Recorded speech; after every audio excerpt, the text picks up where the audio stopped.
Dare great things for Christ.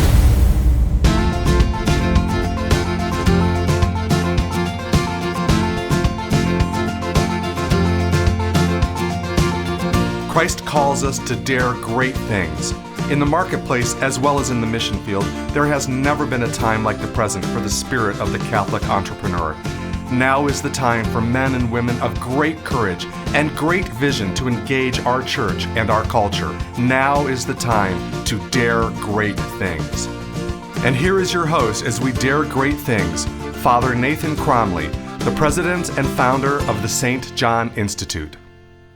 Let's face it, trying to accomplish things can be exhausting. Acting upon decisions that we've made means spending valuable resources, our time, and our energy in pursuit of them. At first, this experience can be euphoric, but soon it can turn into burnout. We who are in leadership have engaged in lives that are dedicated to this type of action. What are we supposed to do when we feel burnt out? What did St. Paul do to counter his exhaustion? In this next class, we'll try to find out. Hey everybody, welcome back. I'm glad you're here and glad we're able to take this time to go a little bit deeper into St. Paul's soul, right? Really just when you think of the saints, each one has a special characteristic. There's something that's unique and a kind of grace to them that allows us to like them, some more than others, have devotion to them. It's almost like finding a friend. There's certain things about certain people that attract us to them, and where we feel like we can trust them, we feel like they are like us. As a matter of fact, when Aristotle, an ancient philosopher, was talking about friendship, he asked the question, why is it that we become friends with some people? And he said, the answer is that we see ourselves in them, that we end up becoming friends with people who are like us, to whom we can extend a vision of ourselves and a love for ourselves onto them, right? It's the same with the saints. Why is it that certain saints appeal to us more? Well, usually it's because we see ourselves in them. We see ourselves in their lives and in their way of responding. Well, what was the grace of St. Paul? If you look at the Bible, there's many graces he had. He was a preacher. He was a great traveler. He was poor in spirit. He suffered greatly. He had deep friendships. There's all these wonderful things we could say about him. But if you were to ask me, Father Nathan, say in one word what you think was the grace of St. Paul, I would put it this way: grit. Very simple.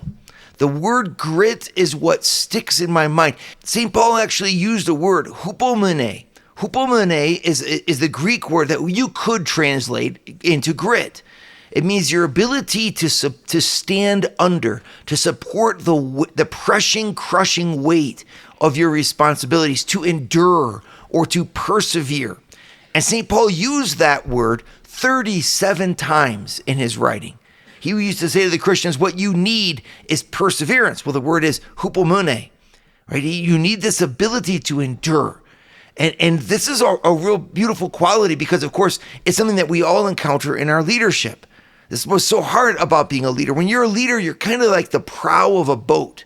You're the front part of the boat where all of the waves and the ice and every obstacle crashes into the boat. And your job is to keep pushing forward through the waves, through the storm, through the winds, through comes what may, because every person on that boat and everyone behind the boat is depending on you to make your way through the waves. And so you do. You crash through the storms, and in your trail you leave a gentle wake in which many boats can sail safely and securely. It's our job as a leader to go out in front, to confront the issues, to meet the problems, to attack the enemy if necessary, right? But it's like we are responsible for everything that goes on underneath us, and it's exhausting. It means that we're constantly having to think of the new thing, react, be proactive ahead of time, be wise. We're always on the watch. I remember listening to a general from the army who was retiring, and he gave in his retirement speech, a speech in which he apologized to his wife because for the past, 35 years, he said, I've had a mistress. And he kind of smiling because they knew what he was saying, is that my mistress was the fact that I was married to my job at the same time. Now, we all know that's not exactly the Catholic vision of marriage, but we also understand what he's saying there, right? And many people who have your jobs as CEOs or founders of the company, you know what this is like, especially the entrepreneurs. It's like you wake up in the morning, this is your best friend. It's what you think about 90% of the time. You're thinking about that business, right? You're thinking about what you have to do, the organization that you're running. And it'd be the same for a mother or a father of a family. You're spending 90% of your time thinking about the kids. You know, as a priest, I get to do a lot of marriage counseling, and I often recommend to marriages to start to do a date night once a week. And a date night looks real simple. You take 30 minutes, and the two of you have to sit together in close proximity to one another and simply ask each other one question. How are you? That's all. That's it. But you can't interrupt the person. There's some rules. You can't interrupt the person when they're answering, and you don't complete their thoughts for them, and you don't criticize what they have to say. And then also, you can't talk about the kids or about work. Now, that's really something, right? Because you realize, well, if we can't talk about kids or work, what's left to talk about? And that's exactly what I'm saying. When you're engaged in leadership of a family or of an organization or of a business, it's what consumes your thoughts. It's like why so many people prefer to just have a job rather than take the role of leadership, because it's all consuming. It's so hard.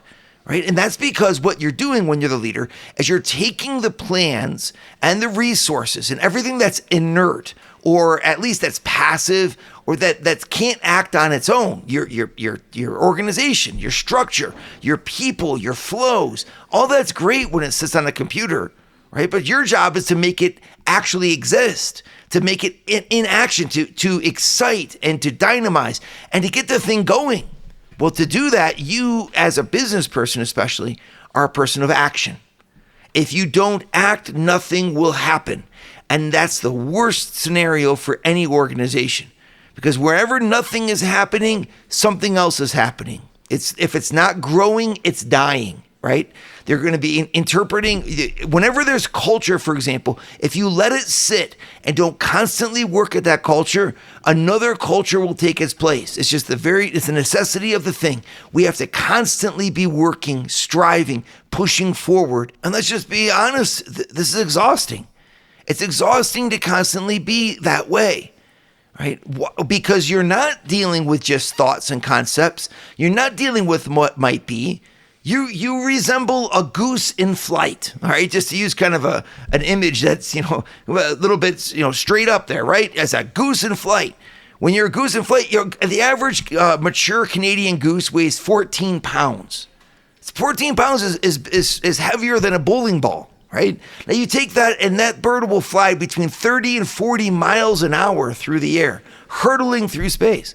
The thing can't stop flying, because if it stopped moving forward, it would drop to the ground. Right? The miracle of flight is that it's not attached to any security except its impetus forward. The security of a bird in flight is to keep going forward, just like an airplane. It can weigh 20 tons and be suspended up in the air, but you see, it's not suspended. That's the whole thing. It's flying. That's very different. Well, in the same way for you and I who are in action and trying to make something happen, our security isn't found by standing still. And our security isn't found by hanging on and clinging on to anything else. That's the whole thing. When you're in business, you're in flight. You have to figure it out as you go, right? And any organization is the same thing. Well, what happens when you do that? You have to constantly be people of action, and that can be exhausting. This is what I want to talk with you about. St. Paul felt that exhaustion. St. Paul was a saint who knew what it was like to be in flight, because he was. He wasn't flying through the air, of course, but he was in action. He was moving. He was engaged. He was burning up his resources in real time. And so he had to be able to think on his feet. And even more importantly, he had to be able to do something that we need to learn as well.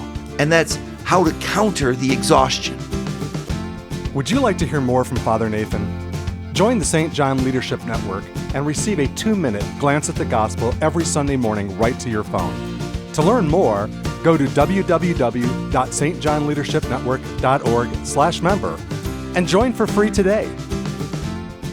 So as most of you know, I've written a book on St. Paul.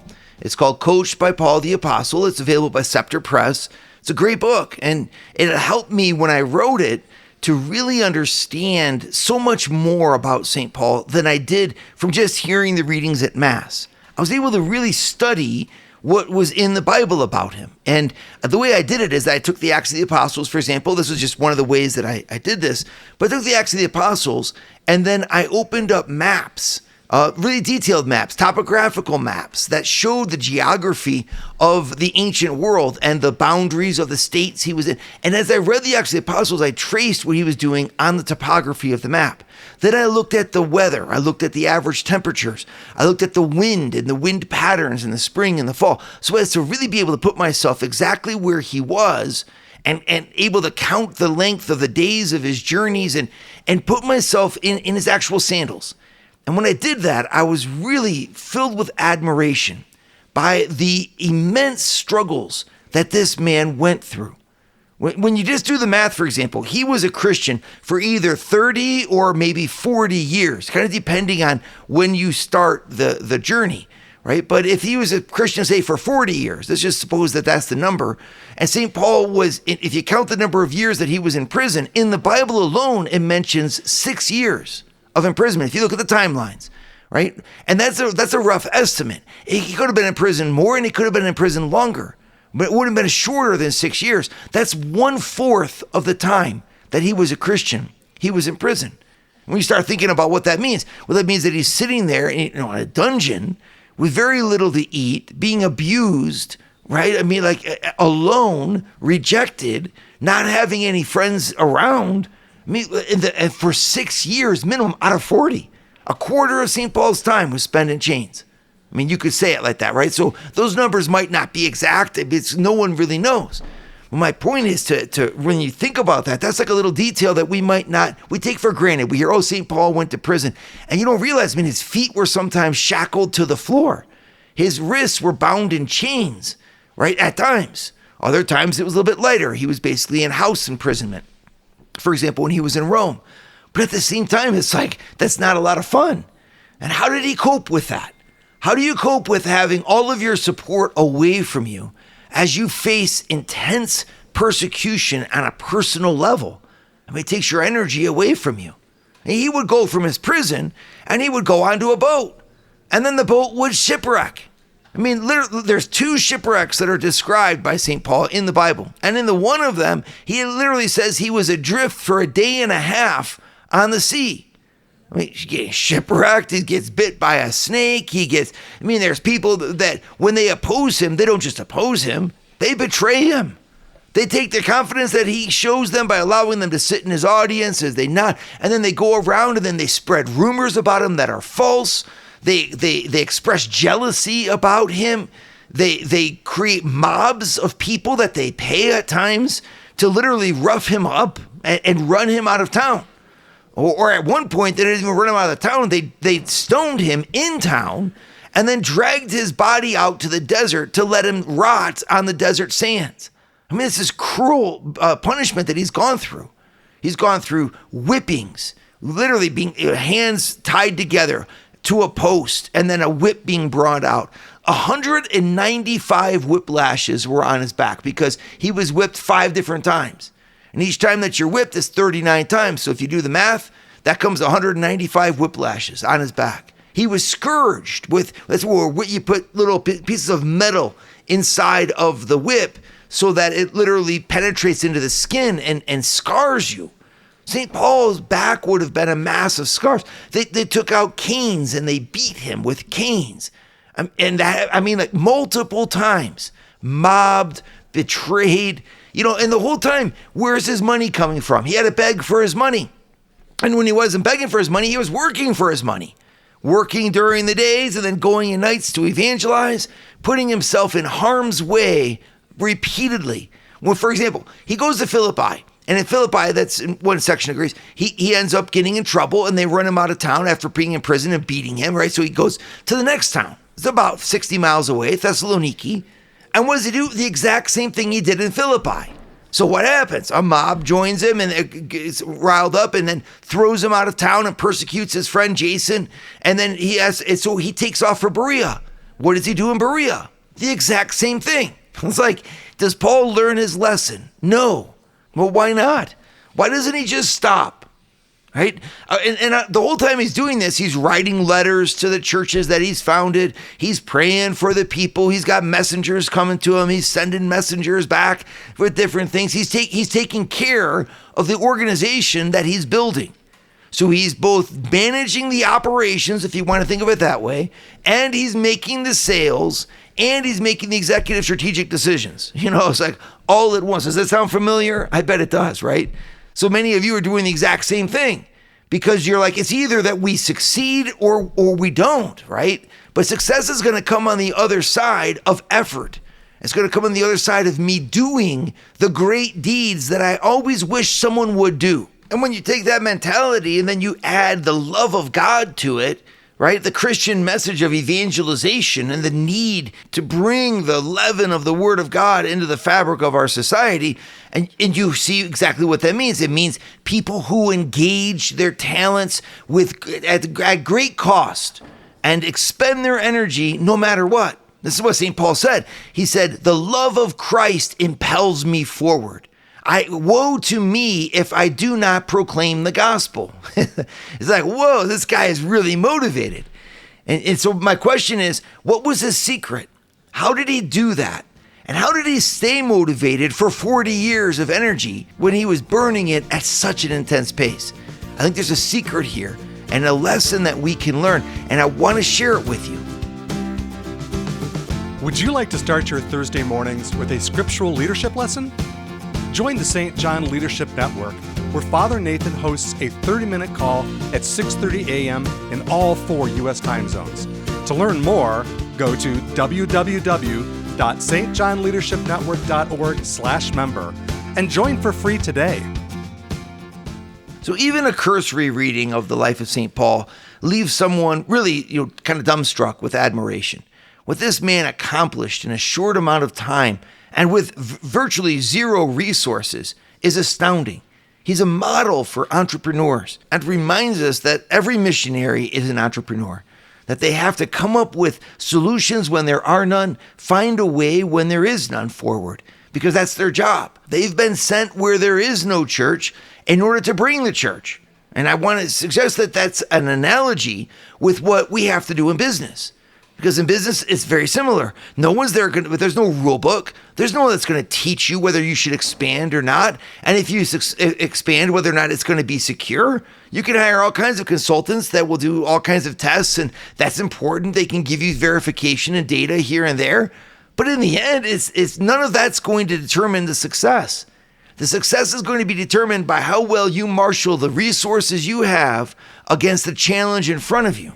And doing that requires an immense amount of energy, determination, grit, hupomene, as St. Paul would say, the ability to stand under that pressure and resist its downward force. The problem is, when we do that, and we have to do it continually, we're burning up valuable resource called our time, our energy. And especially in the arc of a life, the older that we get, the harder that can be. I mean, energy is not something that just replaces itself automatically. It's something that we have to cultivate and be careful of. And so, when St. Paul was facing these things, we have to remember in his life that there was also a lot of time where he could rest. St. Paul did not have notifications dinging him, every second of the day. He wasn't on a cell phone, which was ringing, or sending him emails when he was journeying. Even walking, if he had to walk long distances, 20 or 30 miles a day, that might be physically exhausting, and it could be, but at the same time, you get used to it. Anyone who's hiked for a long distance knows you build up the muscles that are required for that. And so, yes, there was certainly times of intense exhaustion and intense labors from St. Paul, but he could counterbalance it at the same time with what he needed for his rest. I do not think it's possible to say that St. Paul did not rest or that St. Paul did not take the time necessary to rejuvenate himself. On the contrary, when you read his letters, he had a lot of friends. He knew how to make friends, how to invest in friendships. He expressed love for people, care for people. That means he also received love and care from them. When he left Ephesus, for example, the people threw themselves around his neck and kissed him and bathed him with their tears as they begged him not to leave them. You don't get that type of affection if all you do is sit around all day working. He built real relationships. He had friendships, and that was a form of rest. You have to also look at the natural world that was around St. Paul. He lived in a beautiful place. St. Paul was not, in frigid Antarctica, laboring. This was the Mediterranean. If you take a look at the water, and I'm sure that the natural world had to bring comfort to St. Paul to some degree. In some of his speeches, he quotes poets. Was St. Paul reading? I don't know how you could be around without at least being educated in some way or reading these poets or these thinkers, because he quotes them. So, he was a man who was at the same time taking time to invest in himself intellectually, physically, etc. And when he writes in 1 Timothy to his disciple Timothy, he literally tells him, take a little wine, drink some wine. It's good for your stomach. Take care of yourself. And this is important because when I'm talking about leadership being a grind, yes, it's a grind physically, psychologically, emotionally. And those things, you need to be careful of those things. That causes burnout, a psychological state, right? And I talk about this in my book, Coached by Paul the Apostle. I mentioned this. I said, listen, burnout's a real thing, and it can really afflict people, and it can come up behind you without you even expecting it and take you down. You have to take care of yourself. You have to be able to invest in yourself, be able to stop. There's a reason why the Lord imposed the Sabbath rest upon us. And in the Old Testament, violating the Sabbath came with the death penalty. God literally said, your life is on the line. If you don't obey this, then you should be put to death. Why? Because it's not an option. Even God rested. God rested on the seventh day. Every week to have that period of rest is a commandment by God. And maybe it's because he knew what he was doing. It's interesting that the Sabbath is inscribed in creation. It's like many of us are like, well, I don't need it. I'm good. And God's like, wait a second, I made you. I know what you need. And I'm showing you and giving you an example, even though I don't need it, just so that you have it ingrained in your little brain. That you are not God. You were made by God. And God told you what you needed to take care of yourself. And that is a Sabbath rest. It's incredible. And so how do we keep the Sabbath? It's a great question for us who are Christians. I don't know how we can claim to be Christian leaders and then totally ignore the commandment by God to the Sabbath. It's a commandment, everybody. Now, we live it differently than those who follow the Old Testament itself. We are people of the New Testament, and yet the commandment remains. And we need to fulfill it with genuine rest. All right, so and that extends beyond just the Sabbath, but in different parts of our life, because we all know it's common sense. You cannot keep up a pace that is burning at both candles at both ends and expect the candle to continue to exist, right? You got to stop and take the time to rebuild and restructure yourself so that you can endure the long, race of time. However, St. Paul gives us an even deeper lesson than self-care. His lesson is also that there's another kind of fatigue that can grip us. It's the fatigue of knowing that what we're doing is using time and energy that we will never get back. It's a knowledge and an awareness inside of us of the fact that we've made a choice to do one thing that will preclude us from being able to make the choices of doing other things. When you dedicate yourself to an action, whenever you say yes to anything, you're saying no to something else. And sometimes that can create a spiritual fatigue where you pause and you say, is my sacrifice really worth it? Is doing this what I'm going to go through? Is this really, if I do this and I can't do everything else, well, then, why am I really doing this? There's an initial motivation that says all that I'm expending as I'm going through the grind of my life is costly to me. It's dear to me. And I'm wondering whether or not it's worth it. I see it's much more of a spiritual question than a psychological one here. It's a question of asking whether or not the cross is really the way by which God wants to save the world. Because when we start to feel the grind and pay the price for the choices that we've made, and we put our time and our energy and our effort and our skill and our emotional desire, into the work that we're doing, we start to measure it and say, is this really worth it? Is this worth, me spending 8 to 10 hours away from my spouse and my kids every day in order to accomplish this job? And it's a great question to ask. A Christian should be able to say, yes, it is. Because a Christian aligns the grind that they're going through to the cross of Jesus Christ. If you can't do that in your job, and you're not in a position which allows you to have that freedom, or you don't feel like you believe in what you do enough, then you need to get a new job. If you can't. And if you can't, then you just have to suffer the cross and redeem the world through your toil. But if you can shift your job, then you do it. Because you should be able to say that my purpose on earth is aligned with what I'm doing. My job is never going to be my purpose, and yet my job helps me to fulfill my purpose. And this is important because that's what St. Paul was doing. When he went back and testified to us about how he kept going and why he never stopped and why he didn't burn out. It was almost like Paul was burning up instead of burning out, right? The hotter the temperature became in what he was doing, well, the more that his love grew. His secret was that. It was the love of Jesus Christ that pushed him forward. He was able to say, I'm doing this for God. I'm doing this for God. I'm writing again and administrating again, and I'm leading again and consoling again, and I'm doing everything I've got to do again and again and again for God, because love is the fire that was in his heart. And that same love has been given to you and me. And when we were baptized and when we were confirmed, the Holy Spirit of God was sent into our souls. And in that Holy Spirit of God, a fire burns that says our life is not about us. It's about the one who died for us. We're going to live for the one who died for us. And therefore, we will find in that love the joy and the satisfaction of knowing that everything that we give up is given to him. And this keeps us moving forward. Dare great things for Christ. Share your feedback with Father Nathan. Send us an email at communications@stjohninstitute.org.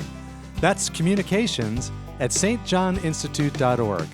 And visit www.stjohninstitute.org and sign up for our newsletter to receive updates from Father Nathan.